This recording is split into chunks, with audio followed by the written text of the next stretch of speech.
The S&P 500 advanced to end higher for a third consecutive day.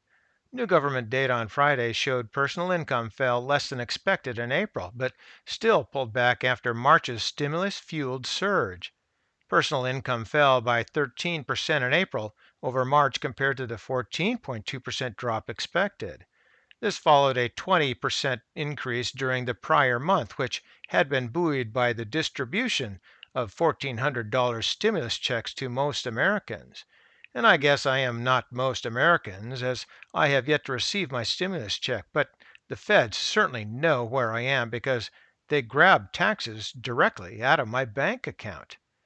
And what a difference the month of May was. Bonds were boring, big tech was dumped, and with the Nasdaq drop being the biggest since October, crypto puked along with the dollar, and Bitcoin crashed 37% for the month, and the dollar was down for the second straight month. The only real glitter was gold and silver, but you should know my thoughts on gold. So, what does June hold for the markets? The thumbnails should give you a clue. Slow and steady. But let's take a look anyway.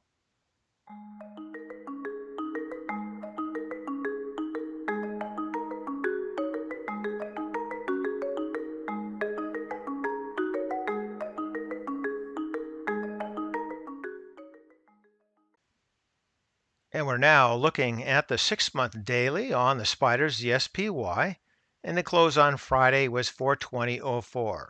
So from this double bottom here, we finally moved up and out and over both the 50 and the 20 EMAs.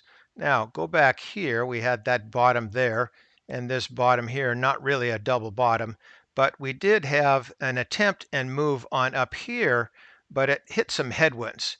And so it backslid for a short while down here before it tested that bottom of the channel line once again.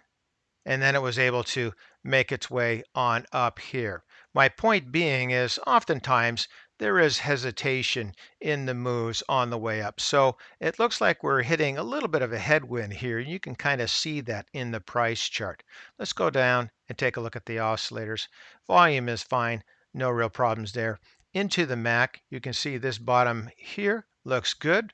We're elevated above the zero line, so we do have a decent amount of strength. This was the previous bottom there. It hit some headwinds, retraced a bit, gathered its strength, and then headed back up again. So a move like this is not uncommon. So if we do hit some headwinds, don't be too concerned about that. We're just getting started with the fast line moving through the slow line here. So it may take some time, but we'll gather some steam as we move through. Into the histogram, you can see pretty much the same thing. So from that bottom there, we've had a pretty good run all the way to that point there. Back here, here was the run up to this point before it hit some difficulties and back traced to this level here and then on up. So we might have some sort of hesitation coming here soon. Not real sure, but oftentimes when you start out into a new move, that can happen. And basically that ends up in these sawtoothings that you can see on the way down or even on the way up. So we've got this bottom here and we're just moving on up here. And when the trend changes, you can have some hesitation. Here into the relative strength, we're at a moderate 61.37, so it needs to gain more strength here. Stochastic is indicating that that strength is willing to head up. We've got a decent move in both the fast line and the slow line. We're not into that overbought territory above that 80 level yet. We'll get there soon enough, and that is shown by the Williams, which is already up there. Oftentimes, the Williams is first and drags the other oscillators with it. So I think things are looking fine. There just may be some hesitation in the market as we move through. There's going to be bits and pieces of news here and there. That's going to move the market on a daily basis.